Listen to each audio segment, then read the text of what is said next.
పరమేశ్వరుడు శాస్త్రంగా వేదంగా ఏం చెప్పాడో అలాగే బ్రతకాలి, అలాగే అనుభవించాలి.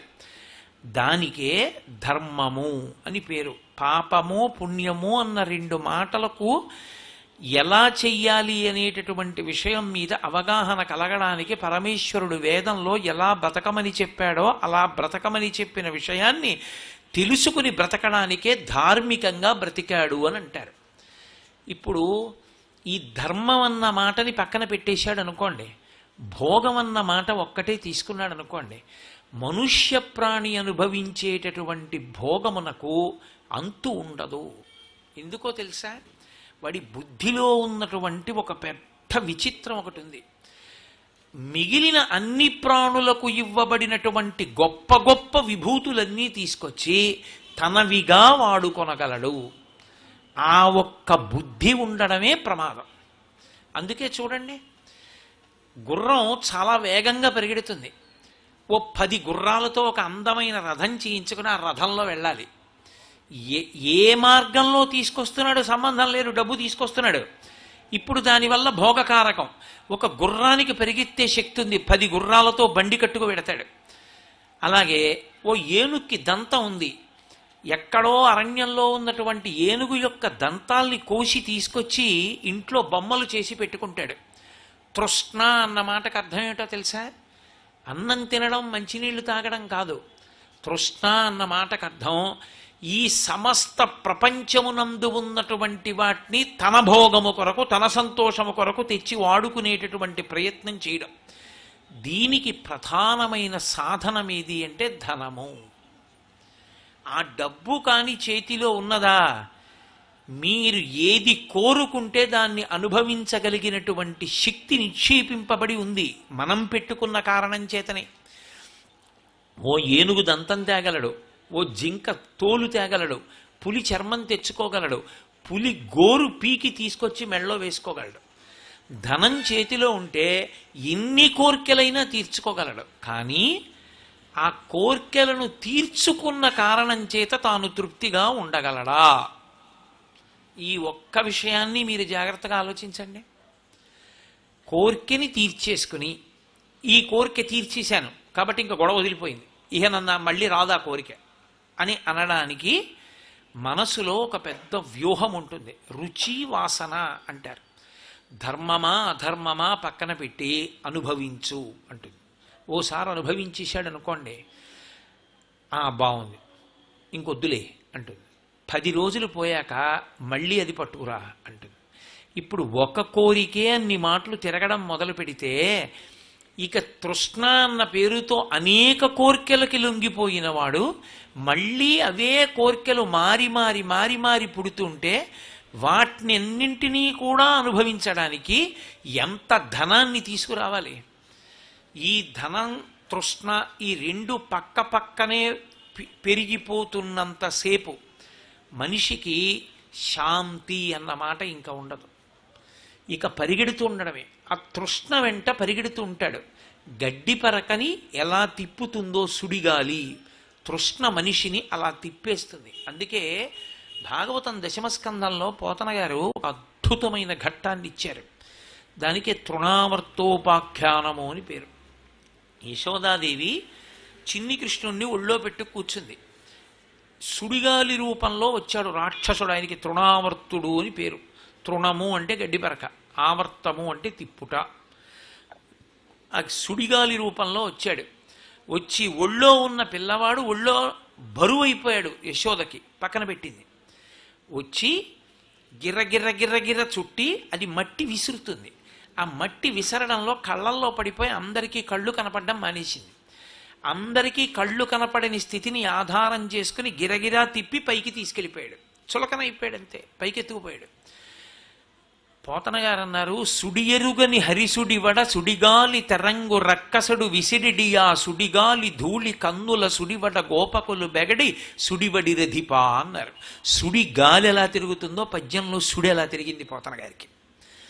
ఆ గాలికి ధూళి వచ్చి చిన్ని కృష్ణుని యొక్క కన్నుల్లో కూడా పడిపోతే అసలు సుడంటే ఏమిటో తెలియనటువంటి కృష్ణ పరమాత్మ కూడా సుడిగాలి యొక్క అలజడికి లొంగిపోయాడా అన్నట్టుగా నటించాడు. ఇప్పుడు అది గిరగిర తిప్పి పైకి తీసుకుపోయింది. సుడిగాలి వెళ్ళిపోయింది. యశోద వెతుక్కుంది, ఏడి కొడుకు కనపడలేదు. ఆ సుడిగాలి ఎటు వెళ్ళిందో అటు పరిగెత్తింది పాపం.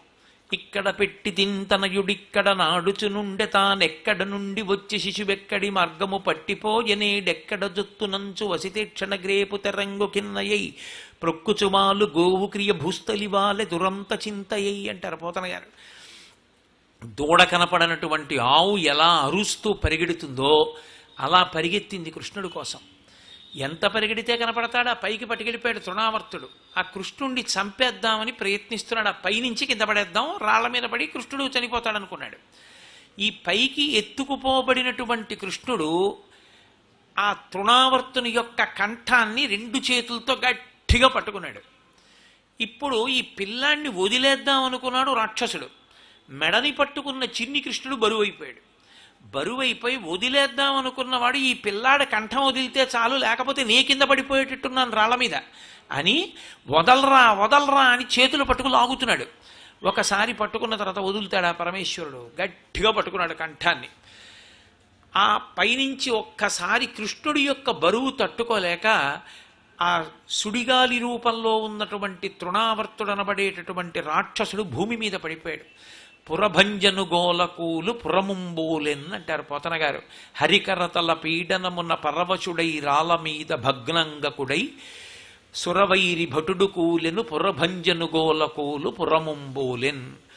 ఆ చిన్ని కృష్ణుని యొక్క చేతుల బరువుకి తట్టుకోలేక ఆయన మెడలో వేలాడుతుంటే ఆ తృణావర్తుడన్న రాక్షసుడు కిందకొచ్చి రాళ్ల మీద పడి శరీరం అంతా ముక్కలైపోయి చచ్చిపోయాడు. సరే యశోద పరిగెత్తుకొచ్చింది, చూసింది, ఎంత గండం తప్పిందంది, పొంగిపోయింది. గత జన్మంబులనేమి చేసితిమో యాగశ్రేణులేమేమి చేసితిమో ఎవ్వరికేమి పెట్టితిమో ఏ సిద్ధాశ్రమమునం త్రొక్కితిమో ఇప్పుడు చూడగంటిమి చటన్ కృష్ణార్భకున్ నిర్భయున్నది. ఇందులో పోతన గారు ఒక రహస్యాన్ని దాచారు.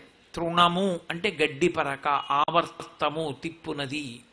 తృష్ణకి వశుడైపోయినటువంటి వాణ్ణి అలా తిప్పేస్తుంది కోరిక. ఆ కళ్ళల్లో ధూళి పడిపోతుంది. కళ్ళల్లో ధూళి పడిపోయింది అన్న మాటకు అర్థం ఏంటంటే ఏది ఎదురుగుండా వచ్చేస్తోందో దాన్ని చూడలేడు. ప్రతి క్షణం ప్రతి నిమిషం వెళ్ళిపోతోంది అంటే మృత్యువు దగ్గరికి వచ్చేస్తోంది అని గుర్తు. ఎవడి ఊపిరి ఎప్పుడు ఆగిపోతుందో ఎవడికి తెలుసు? ఈశ్వరుడికి తప్ప తెలుసున్నవాడెవరూ లేడు. ఒక పక్కన తనక కాలం అయిపోతోంది, శరీరమా డస్సిపోతోంది, వృద్ధాప్యంలోక వెళ్ళిపోతున్నాడు, అయినా తృష్ణ విడిచిపెట్టదు. కాబట్టి ఇప్పుడు ఆ తృష్ణకి వశుడైపోయాడు. కళ్ళు కనపట్టలేదు, ఏమొచ్చేస్తోందో ఏం పోగొట్టుకుంటున్నాడో తెలియట్లేదు. వెడుతున్నాడు, డబ్బు తీసుకొస్తున్నాడు, అక్కడ పెడుతున్నాడు, కామ్యం అనుభవిస్తున్నాడు, మళ్ళీ పరిగెడుతున్నాడు, మళ్ళీ డబ్బు తెస్తున్నాడు, మళ్ళీ అనుభవిస్తున్నాడు. ఈ పరుగే తప్ప అసలు ఏది పోగొట్టుకుంటున్నానన్న దాన్ని జీవితంలో పూర్తిగా మర్చిపోయాడు.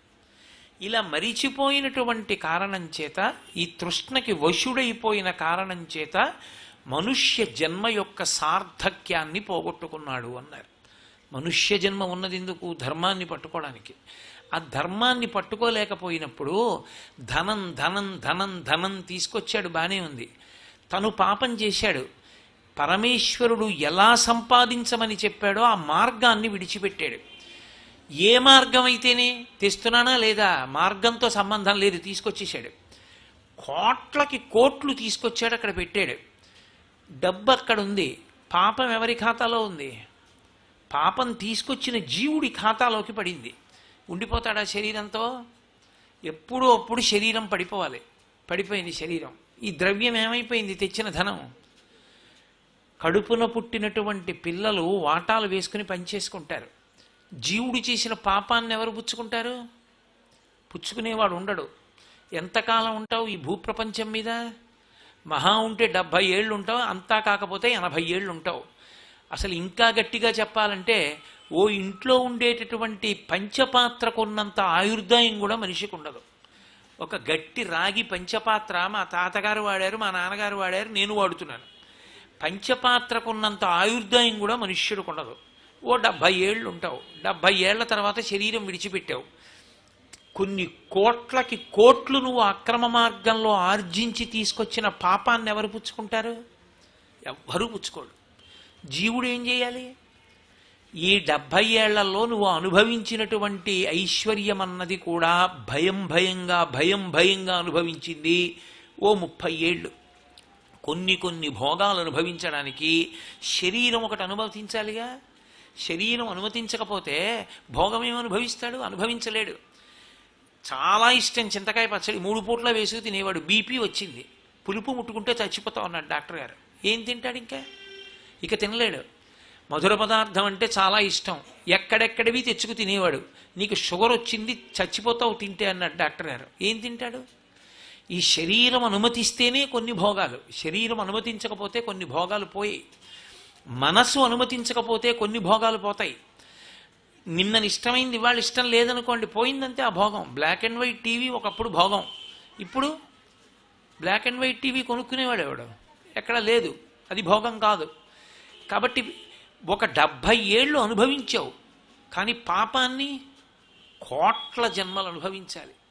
ఈ పాపం అనుభవంలోకి వచ్చిన నాడు నువ్వు ఎంతమందిని బాధ పెట్టి ఆ ద్రవ్యాన్ని తీసుకొచ్చావో అంతటి బాధని మళ్ళీ నీ ఖాతాలో నీ చేత అనుభవింపచేస్తారు.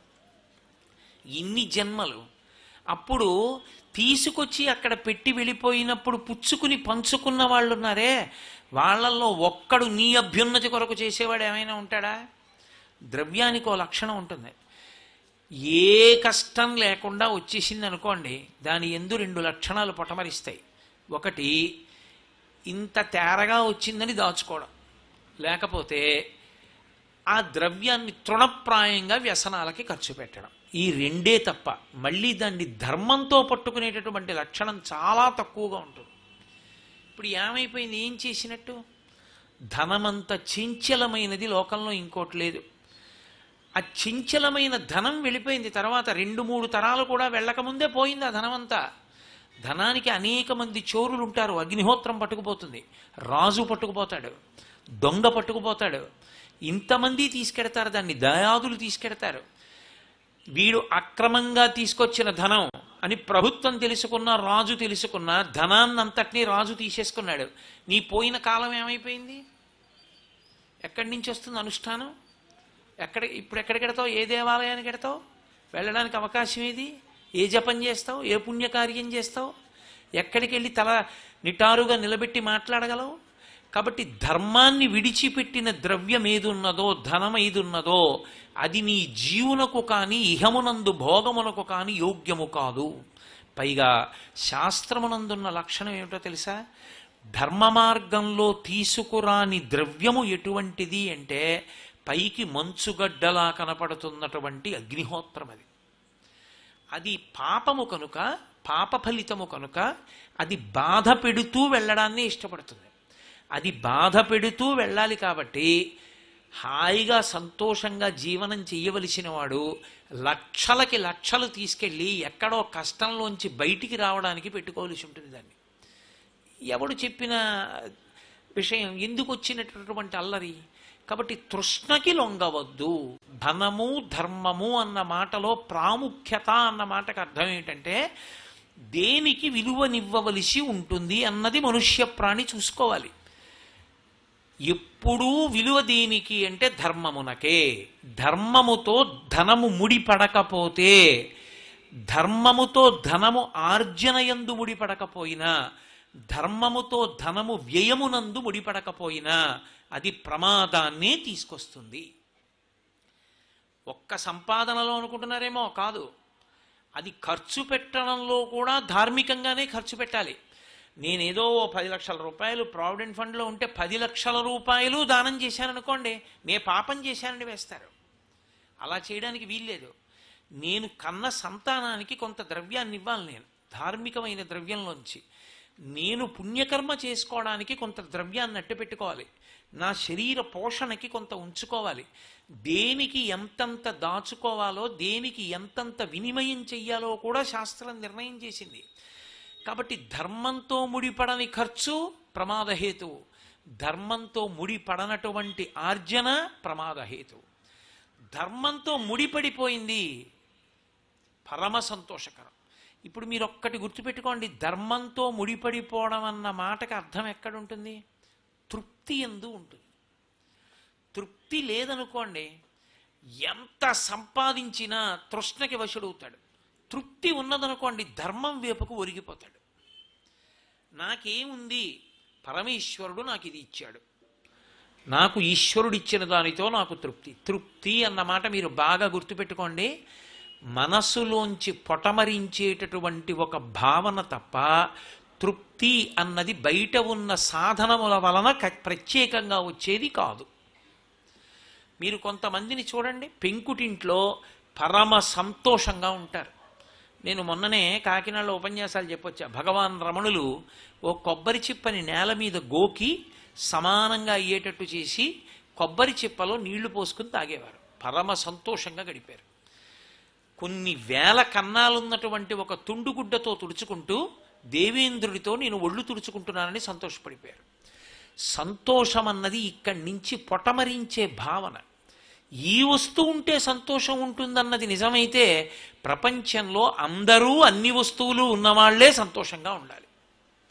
మీరు చూడండి, కొడుకుంటే సంతోషంగా ఓడుంటాడు, కొడుకు లేడు కాబట్టి సంతోషంగా ఓడుంటాడు. పిల్లలు ఉన్నారని సంతోషంగా ఓడుంటాడు. పిల్లలు లేని దంపతులు కొంతమంది ఏ భవబంధాలు లేవు. పరమేశ్వరుడు మాకు ఇది చిట్ట చివరి జన్మ చేయడానికే మమ్మల్ని ఇలా అనుగ్రహించాడు. ఉన్న సమయాన్నంతటినీ ఈశ్వర సేవలో గడుపుతూ మాకున్న ద్రవ్యాన్ని లోకం పిల్లలు అనుకుని ఎవరి ఏ అవసరానికి కావలసి అలమటిస్తున్నారో వాళ్ళకిస్తూ సంతోషంగా జీవనాన్ని చేస్తారు. సంతోషమన్నది లోపల నుండి ఉద్భుతమవుతుంది. అది ఇక్కడ ఉంటుంది తప్ప బయట ఉండదు. అందుకే మీరు చూడండి, ఒక లడ్డు నాకు ఇష్టం అనుకోండి, మీరు తెచ్చి ఇలా చేతిలో పెడితే కొంత సంతోషం, నాలుక మీద పెట్టుకుంటూ ఉంటే కొంత సంతోషం. అసలు పరిపూర్ణమైన సంతోషం ఎప్పుడు? అది నాలుక మీద పడి నేనైపోయినప్పుడు. నాకు లడ్డు సంతోషం, వేరొకడికి అస్సలు ముట్టుకోనండి స్వీట్ అంటాడు. లడ్డే నిజంగా తృప్తినిచ్చేదైతే ప్రపంచంలో అందరికీ లడ్డు తృప్తినే ఇవ్వాలి. మరి ఒకడికి అసంతృప్తినిస్తోంది అంటే తృప్తి ఇక్కడి నుంచి పొటమరిస్తోంది, ఇక్కడి నుంచే పుడుతోంది. ఇక్కడి నుంచే పుట్టినప్పుడు దాన్ని ఈశ్వరుడితో ముడివేశారనుకోండి, నీకు తెలుసు నాకేమి ఇవ్వాలో, నువ్వేమిచ్చావో దాంతో నాకు తృప్తి. చిన్నతనంలో చూడండి, అమ్మ దాచేస్తుంది పదార్థం కొంత పెట్టి, హుష్ అని పిల్లి ఎత్తుకుపోయిందిరా, ఇంకా లేదు నాన్న పిల్లిని కొట్టేస్తాను, రేపు మళ్ళీ నీకు చేసి పెడతానే అంటుంది. ఏ అమ్మకి పెట్టడం ఇష్టం లేక కాదు, అంతకన్నా పెడితే వాడి ఆరోగ్యం పాడైపోతుందని పెట్టదు. పెట్టకుండా కొంతే పెట్టి దాచేస్తుంది. పెట్టకపోవడంలో కూడా అమ్మకి ప్రేమ ఉన్నది తప్ప పెట్టకపోవడంలో అమ్మలో పైశాచికత్వం లేదు. పెట్టడం ఔదార్యం, పెట్టకపోవడం ఔదార్యం. పరమేశ్వరుడు నాకు కొన్ని ఇవ్వడం ఔదార్యం, పరమేశ్వరుడు నాకు కొన్ని ఇవ్వకపోవడం ఔదార్యం. నేను చదువుకునే రోజుల్లో నాకు ఒకప్పుడు చాలా పెద్ద ఆఫీసర్ అయ్యే అవకాశం ఒకటి వచ్చింది. అప్పుడే నాకు టైఫాయిడ్ వచ్చి నేను ఆ ఇంటర్వ్యూకి వెళ్ళలేదు. నేను చాలా కాలం వగచాను, అరే నేను ఈ పాటికి ఎంత పెద్ద పొజిషన్లో ఉంటుండ్రా, అవ్వేళే రావాలా టైఫాయిడ్, రైల్లోకి ఎక్కి కూర్చోలేక కిందకి దిగిపోయాను. అప్పుడు వెళ్ళుంటే నేను తప్పకుండా అంత పెద్ద ఆఫీసర్ని అవుదునని. నేను ఇప్పుడు అనుకుంటూ ఉంటాను, పరమేశ్వరుడు దయామయుడు, నాకు నిజంగా ఉద్యోగం ఇచ్చి ఉంటే 5 నిమిషాలు ఖాళీ లేకుండా ఎక్కడో తిరుగుతాం, హాయిగా ఓ గుమాస్తాగా ఉన్నాను కాబట్టి సాయంకాలం వరకు పనిచేసుకుని సాయంకాలం అయ్యేటప్పటికి ఇంటికి వచ్చి రామాయణం చెప్పుకుంటున్నాను. ఇంకింతకన్నా జీవితానికి ఆనందం ఏమిటి? ఎంత అదృష్టవంతుడినిరా, పరమేశ్వరుడు నన్ను ఎంత కాపాడాడురా, నాకేం కావాలో అది వాడు చూశాడు అనుకుంటూ ఉంటాను. నీకేమివ్వాలో ఈశ్వరుడికి తెలుసు.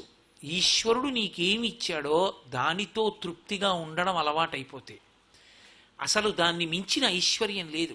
ఎంత ఉన్నా తృష్ణకి వశుడైన వాడు దరిద్రుడు, ఇక్కడ తర్వాత కూడా, తర్వాత జన్మలలో కూడా వాడు దరిద్రుడే, ధర్మం తప్పిపోయాడు కాబట్టి. ఈ జన్మలో వచ్చే జన్మలలో కూడా ఐశ్వర్యవంతుడు, తృప్తి ఉన్నవాడు. తృప్తికి కారణం బలవంతం కాదు, పరమేశ్వరుని యందు భక్తి. ఈశ్వరుడు అన్నవాడు ఒకడున్నాడు, వాడికి తెలుసు నాకేమి ఇవ్వాలో. అందుకే వాంఛితార్థప్రదాయిని అని అమ్మవారికి పేరు. పిల్లలు అనేకం కోరుతారు తల్లిదండ్రుల్ని, శక్తి ఉంటుంది తండ్రికి కానీ ఇవ్వడు. నాన్నగారండి నాకు మోటార్ సైకిల్ కొనిపెట్టండి అంటాడు కొడుకు 10th క్లాస్ చదువుకుంటూ. ఇప్పుడు కాదు, నువ్వు బీటెక్లో మంచి మార్కులు తెచ్చుకొని నువ్వు యూనివర్సిటీ ఫస్ట్ గోల్డ్ మెడల్ తెచ్చుకో, నీకు కారు కొనిపెడతానంటాడు తండ్రి. ఇప్పుడు కొనిపెట్టలేడా? డబ్బు లేదా? ఉంది, కానీ కొనడు. ఎందుకని? వాడికి ఇంకా పరిపక్వత లేదు ఆ వస్తువుని పొందడానికి.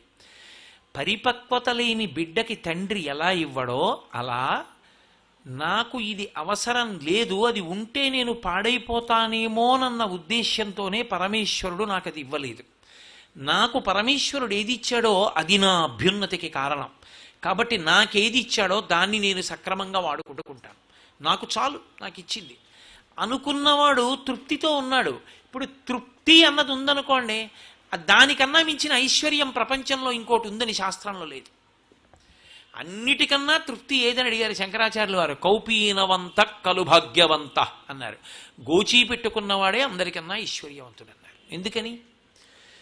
బోలెడన్ని పొలాలున్నవాళ్ళు, బోలెడన్ని మేడలున్నవాళ్ళు, బోలెడంతమంది పిల్లలున్నవారు, కోట్లకి కోట్ల డబ్బున్నవాళ్ళు అన్నీ విడిచిపెట్టి ఓ కాషాయం గుడ్డ కట్టుకుని ఊరి అవతల ఎక్కడో పాకలో ఉన్నవాడి దగ్గరికి వెళ్ళి కాళ్ళకి నమస్కారం చేసి, అయ్యా శాంతిగా ఉండడానికి ఏమైనా మార్గం చెప్పండి అని చెప్తున్నారంటే శాంతి విడవడంలో ఉందా, పట్టుకోవడంలో ఉందా? పట్టుకోవడంలో శాంతి ఉంటే విడిచిపెట్టిన వాళ్ళందరి దగ్గరికి ఎందుకు పరిగెడుతున్నారు? విడిచిపెట్టిన వాడు పట్టుకున్న వాళ్ళకి మార్గం చెప్తున్నాడు. కాబట్టి అందుకే పట్టు విడుపు అంటారు. పట్టుకోనివాడు విడవలేడు, విడవాలనుకున్నవాడు పట్టుకున్నవాడై ఉండాలి. అసలు పట్టుకోవడం ఎందుకు అంటే విడిచిపెట్టడం కోసమే. గృహస్థాశ్రమంలోకి ప్రవేశించడం ఎందుకంటే అసలు సుఖం అంటే ఎలా ఉంటుందో చూడడానికి. భార్య, బిడ్డలు, కుటుంబం, సంతోషం, సుఖం, ఏదో చక్కగా కొత్త బట్టలు కట్టుకోవడం, పాయసం వండించుకోవడం, తినడం, పిల్లలు అందరూ కలిసి కూర్చోవడం. ఎన్నాళ్ళు? నా కొడుకుని కన్నాను, వాడికి పెళ్లి చేశాను, పీటల మీద కూర్చున్నాను. వాడికి పుట్టినప్పుడు బాలసార చేశాను, పీటల మీద కూర్చున్నాను. వాడికి ఉపనయనం చేశాను, పీటల మీద కూర్చున్నాను. వాడికి స్నాతకం చేశాను, పీటల మీద కూర్చున్నాను. ఇప్పుడు వాడికో కొడుకు పుట్టాడు, నాన్నగారని మీరు కూర్చోండి అంటాడా? నేను కూర్చుంటానా? వాడు కూర్చుంటాడు. ఇంకా నువ్వెందుకు అంటే శాస్త్రం అక్కడే చెప్పేసింది. నీ చెప్పులు ఇప్పేశావు, ఆ చెప్పులు ఇంకోటి వేసేసుకున్నాడు. ఇంక ఇప్పుడు నువ్వు చెయ్యవలసిన పని ఇంకోటి ఉంది. ఒరిగిపోతోంది సంధ్య, ఈశ్వరుణ్ణి పట్టుకోవాలి. ఎన్నాళ్ళు అనుభవిస్తావు? అందుకే పరమేశ్వరుడికి శంభు అని పేరు.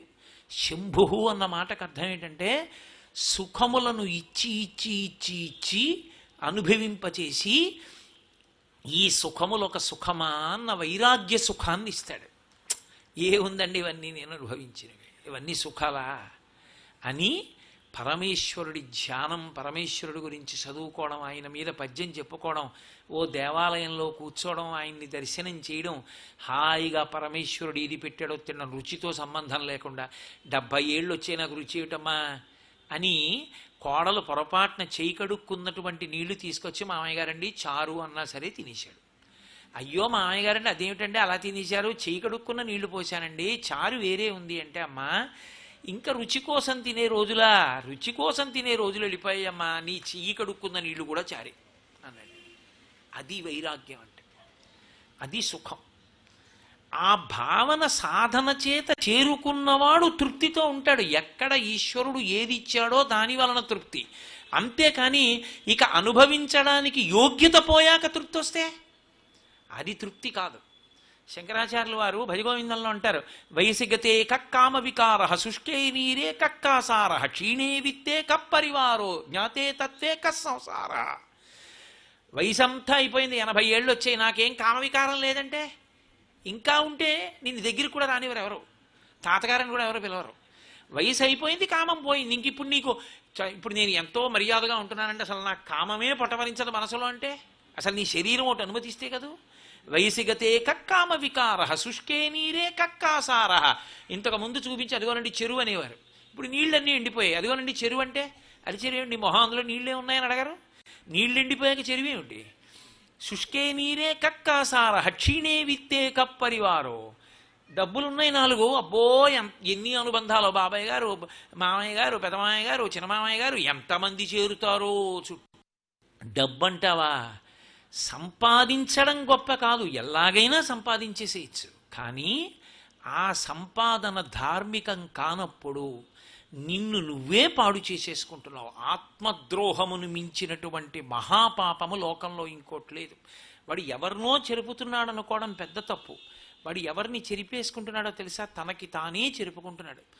ఓ మాట అంటారు శాస్త్రంలో, ఎక్కడో 7 అంతస్తుల మేడ మీద నిలబడి బిచ్చగాళ్ళలా అడుక్కుంటూ తిరుగుతుంటే పైనుంచి చూస్తూ టీవీగా నిలబడి ఎవరినో పిలిచి ఓ యాపిల్ పండేయి అన్నవాడు, లేదా వాళ్ళని చూసి ఈసడించుకున్నవాడు, అదే కోట గోడల యొక్క క్రీడలలో నిలబడి కంఠం గుర్తుపడతారని మారుకంఠంతో భవతి భిక్షాం దేహి అంటాడు.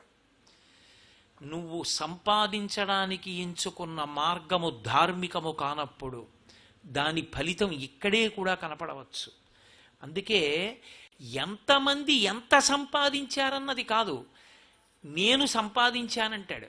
కానీ వాడు నేను సంపాదించానన్న వస్తువు మాత్రం వాడే సంపాదించాడని ఇప్పుడు అందు. మీరు చూడండి, నేను అంటాను నేనే కట్టానండి ఇల్లు, నేనే కట్టానండి అంటాను. ఆ ఇల్లు మాత్రం అవునండి ఆయనే కట్టుకున్నాడండి అని ఇప్పుడు అందు. మా అబ్బాయికి, మా మనవడికి, మా ముని మనవడికి ఎంతమంది మున్సిపల్ ఆఫీస్కి వెళ్ళి దాన్ని ట్యాక్స్ కట్టుకోవడానికి పేరు మార్చేసుకున్నా దానికి ఏమీ అభ్యంతరం ఉండదు. ఎవరున్నా ఉంచుకుంటాడు. దొంగాడు రాత్రి వచ్చినా ఉంచుకుంటాడు. అందరినీ అట్టి పెట్టుకుంటాడు. దానికి ఏమీ సంబంధం లేదు. అనుబంధము సంబంధము అంతా ఎవరిది? మంది. శ్రీ ఉమామహేశ్వర పరబ్రహ్మార్పణమస్తు. స్వస్తి.